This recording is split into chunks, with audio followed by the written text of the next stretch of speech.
जय श्री राम। रामायण सिंधी शायरी में व्याख्या हिंदी में पृष्ठ 162 लंका कांड। इसके पहले हनुमान ने मेघनाद के रथ पर भारी शिला फेंककर रथ को तोड़ डाला। जब मेघनाद ने बचने का कोई उपाय नहीं समझा तो वो डर कर दूसरे रथ से अपने घर की तरफ वापस चला गया। उधर अंगद को पता चलता है कि हनुमान अकेले किले पर राक्षसों से लड़ाई कर रहे हैं, तो वह उनकी मदद के लिए वहां पहुंचा। अब आगे हाणे बजोधा महल चढ़न था, कलश महल जा भजन भुरन था।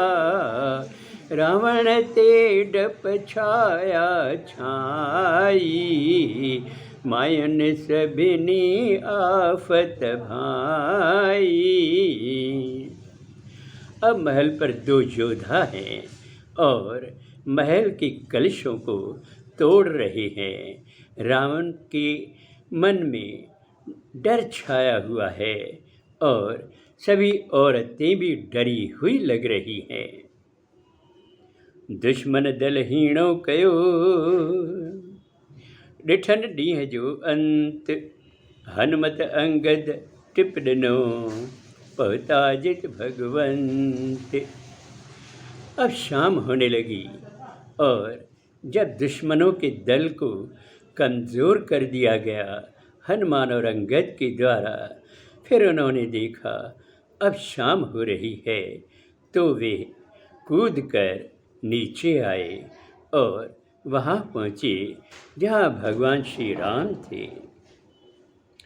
हुते रावण सब वीर सडाया, जो बिमरी व्यासे बिबुधाया। रिछ बांदर अध सेना मारी, आणे कहड़ी आहे तैयारी। उधर रावण ने सभी वीर योद्धाओं को बुलाया और उनसे सलाह मांगी कि देखो कितने लोगों को वानरों ने मार गिराया है। यह सब बताकर यह बताया कि आधी सेना करीब मारी जा चुकी है। अब क्या किया जाए, कौन सी तैयारी करना चाहिए। रावण जो हिक नानो आहे, माल्यवंत तह नालो आहे। उन जी मत आ चतुर सियाणी, आहे बुढ़ो त बिगाले वराणी।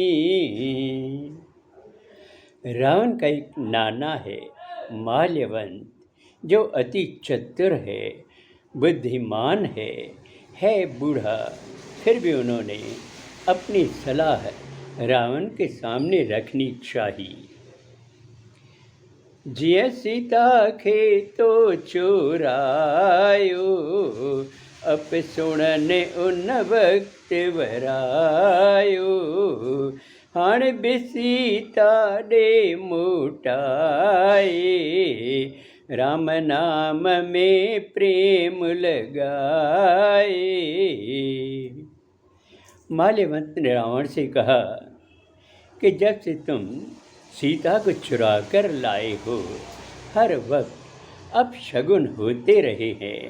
अब भी वक्त है, तुम सीता को लौटा दो और श्री राम की शरण में जाओ और उनके नाम को जपो और उसमें ही प्रेम लगाओ। रावण खे इन राय तपायो, जणत तिखो कह तीर लगायो। पो भड़की थो तेज धिकारे, तू त बुढ़ो न त छडिया मारे। माल्यवंत की राय सुनकर रावण क्रोधित हो उठता है और बहुत गुस्से में होता है। उसे ऐसा लगता है कि किसी ने तीर चुभोया हो। वो भड़क कर चिल्लाने लगता है और माल्यवंत को धिक्कारने लगता है और कहता है कि अरे, तुम अगर बूढ़े नहीं होते तो मैं तुम्हें मार देता। अब आगे अगले सोमवार को। जय श्री राम।